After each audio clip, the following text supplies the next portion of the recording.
Hello friend, this is Paritosh and you are watching I speak about money. Guys, आज इस video में हम बात करने वाले हैं Edelweiss recently listed IPO funds के बारे में।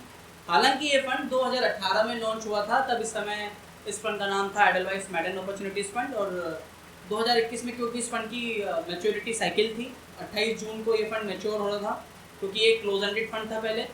तो अब इसको एक ओपन एंडेड फंड नए नाम से मार्केट में उतारा जा रहा है, Edelweiss recently listed IPO fund. उस समय जो फंड के इन्वेस्टमेंट ऑब्जेक्टिव थे वही इन्वेस्टमेंट ऑब्जेक्टिव अभी भी है। ये फंड आपके जो भी रिसेंटली लिस्टेड आईपीओस है वहाँ पैसा निवेश करता है। फंड के परफॉर्मेंस की बात करूँ तो फंड लगभग 2018 से 2019 कुछ फंड के परफॉर्मेंस कुछ खास थी नहीं। 2020 और 21 में क्योंकि एज एन इक्विटी एक बुल फेस था, तो हमने एक बुल फेस में जैसे कि बाकी अदर इक्विटी फंड ने रिटर्न्स कमा के दिया अच्छे, सेम इस फंड ने भी इक्विटी में एज एन इक्विटी कैटेगरी अच्छे रिटर्न्स कमा के दिए हैं। लेकिन इसने एक पूरी मार्केट साइकिल अभी तक देखी नहीं है। जैसे बाकी हमने अदर कैटेगरी की अगर बात करें तो हमारे सामने वहाँ पे एक पूरा मार्केट फेस काफ़ी सारे फंड्स ने फेस किया हुआ है। तो ये फंड क्योंकि 2018 के बाद लॉन्च हुआ था और 2020 और 2021 यानी एक पूरा बुल फेस देखा है। अगर मैं फंड्स के पोर्टफोलियो की बात करूँ तो लगभग 40 इक्विटी होल्डिंग्स हैं और फंड का मैंडेट है कि फंड अपना 80% पैसा जो भी रिसेंटली 100 लिस्टेड आईपीओस है वहाँ निवेश करेगा। बाकी रिमेनिंग 20% पैसा फंड आपका अदर इक्विटी स्टॉक्स में कर सकता है। तो जो भी रिसेंटली लिस्टेड आईपीओ से 80% पैसा आपका वहाँ जाएगा मैंडेटरीली। बाकी 20% पैसा आपका फंड मैनेजर किसी दूसरी इक्विटी स्टॉक्स में पैसा लगा सकता है, चाहे वो आईपीओ हो या नहीं हो। अब अगर आप पूछो कि सर मुझे इस फंड में निवेश करना चाहिए या नहीं करना चाहिए, तो इसके लिए कुछ ज़रूरी सवालों को जानना ज़रूरी है। सबसे पहला तो ये एक पॉइंट है जो आपको समझना चाहिए कि देखो, बुल मार्केट में जितने भी आईपीओस आते हैं ना, आपके सारे के सारे 90% बुल मार्केट में लॉन्च होते हैं, क्योंकि उस समय मार्केट में सेंटीमेंट बना रहता है। तो जितनी भी कंपनीज होती हैं वो बुल मार्केट में अपने आईपीओस को लॉन्च करना पसंद करती है, क्योंकि उस समय उनको प्रीमियम वैल्यूशंस पे लिस्टेड हो जाता है स्टॉक। तो यानी जो उनकी एक इंट्रिंसिक वैल्यू है स्टॉक्स की, उनकी जो वैल्यू है रियल वैल्यू, उससे काफ़ी हाईली प्राइस्ड पर स्टॉक लिस्टेड हो जाता है। अभी हमने रिसेंटली देखा होगा कि बहुत सारी ऐसी कंपनियाँ जिनके फंडामेंटल बैलेंस शीट कुछ खास थी नहीं, लेकिन वो फिर भी कंपनियाँ काफ़ी हायर मल्टीपल्स पर लिस्टेड हुई थी। लेकिन ये इसका एक ड्रॉबैक है, क्योंकि जैसे फंड का मैंडेट है कि 80% फंड मैनेजर आपका पैसा ऐसे ही रिसेंटली लिस्टेड आईपीओस में लगाएगा। यानी अगर फंड मैनेजर को ये पता है कि मैं जिस कंपनीज में पैसा निवेश कर रहा हूँ वो अभी उनका जो वैल्यूशन है वो काफ़ी प्रीमियम वैल्यूशन पर ट्रेड हो रहा है या लिस्टेड हुआ है, पर मजबूरन क्योंकि ये मैंडेटरीली है 80% पैसा वहाँ लगाना है, तो ऐसी लिस्टेड कंपनीज में फंड मैनेजर को पैसा निवेश करना ही पड़ेगा। बाकी 20% पैसा वो अपने अलग इक्विटी एसेट अपनी अदर इक्विटी कैटेगरी में और अदर आपके अदर स्टॉक्स में लगा सकता है।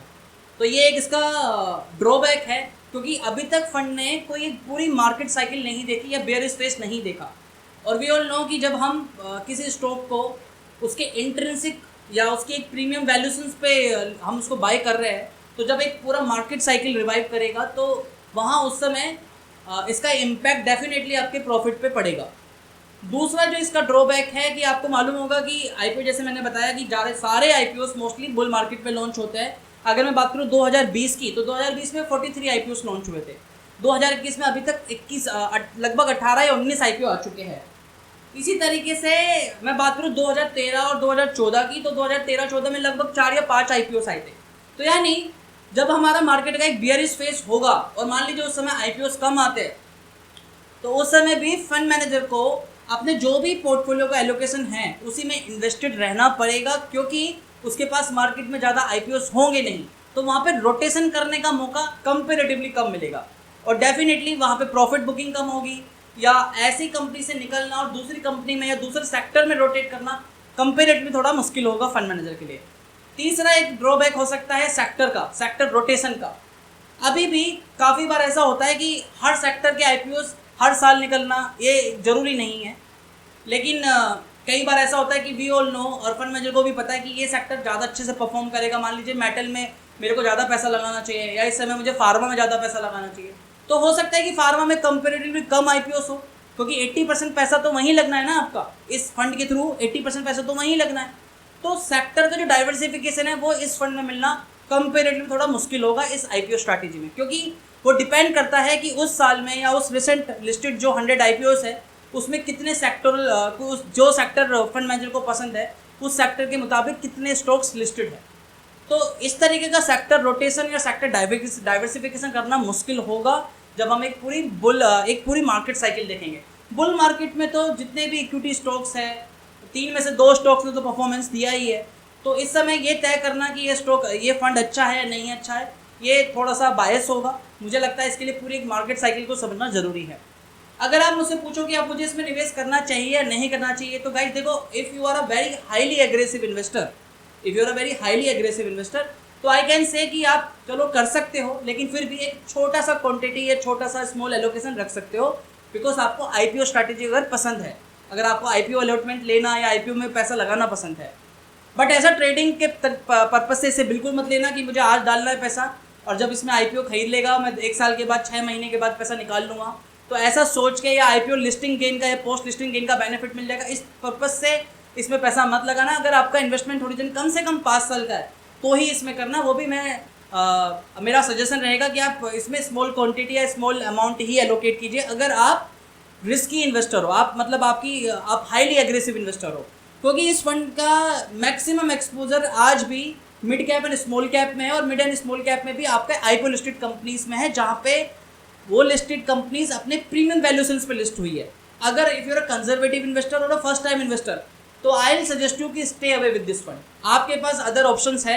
एक चीज़ मैं और आपको बता दूं कि अगर आपको इस तरीके का डाइवर्सिफिकेशन देखना ही है, तो बेटर होगा कि आप फ्लेक्सी कैप कैटेगरी में जाइए, क्योंकि देखो सर, फ्लेक्सी कैप कैटेगरी में कोई बाउंडेशंस नहीं है, कोई रेस्ट्रिक्शंस नहीं है। अगर फंड मैनेजर को वहाँ लगेगा कि मुझे इस आईपीओ लिस्टेड कंपनीज में पैसा लगाना चाहिए क्योंकि इसका फंडामेंटल अच्छा है, इसकी बैलेंस शीट अच्छी है, इसका कैश फ्लो अच्छा है, तो definitely fund manager will invest this money in that IPO listed company as well. हमने रिसेंटली बहुत सारे एग्जाम्पल देख लोगे अपने पोर्टफोलियो में, काफ़ी सारे, जैसे कि अगर मैं बात करूँ डी मार्ट की, मैं बात करूँ HDFC लाइफ की, कैम्स की, आप देखोगे काफ़ी सारे फ्लैक्सी कैप फंड और इवन लार्ज कैप फंड में भी आपके रिसेंटली लिस्टेड आईपीओस में पैसा एलोकेटेड है। तो ये एक जो मैंने चीज़ें बताई है आपको कि फंड का जो रेस्ट्रिक्शन है 80% वाला मैंडेट वाला, वो इसका एक ड्रॉबैक है और एक मेजर ड्रॉबैक है, जिसका over a period of time उसका इम्पैक्ट आपको प्रॉफिट पे देखने को मिलेगा। क्योंकि अभी हमने एक पूरी बुल मार्केट फेज देखी है, लेकिन अभी हमने एक पूरी मार्केट साइकिल अभी तक देखी नहीं है इस फंड के साथ में कि हाउ दिस स्ट्रैटेजी वर्क और कैन वर्क इन पूरी कंप्लीट मार्केट साइकिल। तो आज के लिए इतना ही था। आप में से कुछ लोगों ने मुझसे पूछा था कि Edelweiss recent listed IPO fund के बारे में बताऊं, मेरा रिव्यू दूं, तो दैट्स द रीजन मैंने ये वीडियो बनाई है। अगर ये वीडियो पसंद आई है, मेरा व्यू पसंद आया है, तो वीडियो पे लाइक जरूर कीजिए। नेक्स्ट वीडियो में मिलेंगे। मुझे बताइए कमेंट करके कि आपको और कोई भी सवाल अगर मन में है या किसी दूसरे फंड को रिव्यू करना चाहते हो तो मुझे बताइए। आई विल ट्राई कि मैं उस पर वीडियो बनाऊँ, जितना जल्दी हो सके उतना जल्दी बनाऊँ। तो नेक्स्ट वीडियो में मिलेंगे कुछ नए टॉपिक के साथ। तब तक के लिए धन्यवाद। वंदे मातरम। जय हिंद।